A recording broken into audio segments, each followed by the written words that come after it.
តទេដើម្បីចោះប្រហោងកំពុងមួយនេះហើយនឹងពីខាងក្រោមនេះបាទខ្ញុំនឹងប្រើ Presso បាទដើម្បីឲ្យរូប 3D នេះ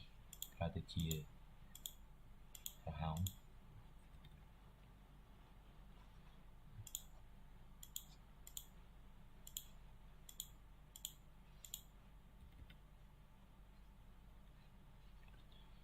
តទេខ្ញុំធ្វើការ move object នេះបន្តិចព្រោះថាបាទរង្វង់កណ្ដាលនេះវា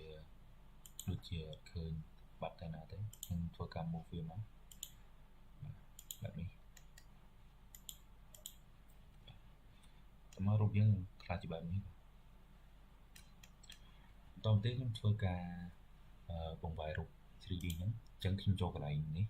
ហើយខ្ញុំជ្រើសរើសយក rotate gear small ហ្នឹងហើយខ្ញុំធ្វើការ rotate វា